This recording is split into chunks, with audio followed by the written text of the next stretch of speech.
warahmatullahi wabarakatuh. Halo teman-teman, kembali lagi di podcast kita hari ini. Kali ini kita akan membahas tentang bijak bermedia sosial di kalangan Gen Z. Untuk tamu kali ini kita kedatangan Viko dan Syahda. Dan kali ini saya tidak sendiri juga, ada host kedua juga yaitu Nadine ya. Oke, bagaimana tanggapan kalian berdua saat diundang ke podcast kali ini?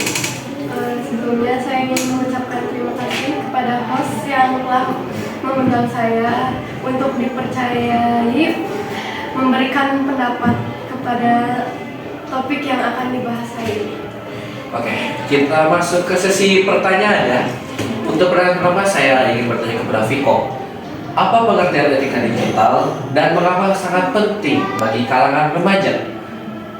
Etika digital adalah aturan, norma, dan sikap yang mengatur bagaimana seseorang berperilaku ketika menggunakan teknologi digital, terutama internet, media sosial, dan perangkat elektronik. Oke, lanjut.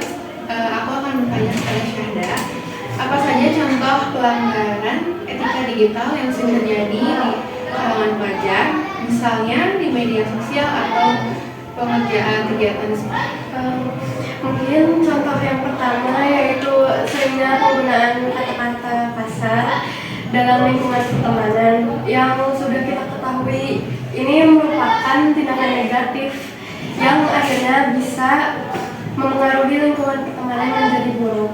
Selanjutnya, contoh selanjutnya yaitu cyberbullying, ikut membagikan postingan yang belum jelas kebenarannya atau hoax, melihat info yang di luar tugas sekolah, dan bermain pada saat waktu KBM.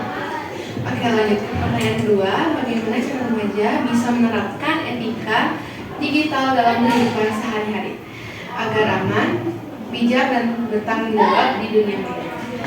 Mungkin dengan membatasi waktu penggunaan gawai, baik di rumah maupun di sekolah, tidak ikut-ikutan terpengaruh dengan pergaulan di media sosial, serta menggunakan aplikasi yang sesuai dengan kebutuhan kita saja. Oke, kita lanjut lagi. Sekarang saya ingin tanya ke Viko lagi. Apa dampak negatif jika seseorang tidak menerapkan etika digital baik bagi dirinya maupun orang lain? Jika seseorang tidak menerapkan etika digital, dampak negatifnya bisa terasa bagi dirinya sendiri maupun orang lain. Bagi dirinya, ia bisa kehilangan kepercayaan dari orang lain karena dianggap tidak bijak dalam menggunakan teknologi. Misalnya ketika menyebarkan informasi palsu atau menyinggung perasaan orang lain di media sosial. Oke, mungkin segitu ya podcast yang kita bisa jalankan ini. Jadi bisa disimpulkan bahwa cara bijak bermedia sosial di kalangan Gen Z itu adalah dengan cara tidak berkata kasar, tidak menyebarkan hoax ataupun sebagainya. Dan seperti itulah yang sudah mereka sampaikan. Mari kita lakukannya mulai sekarang.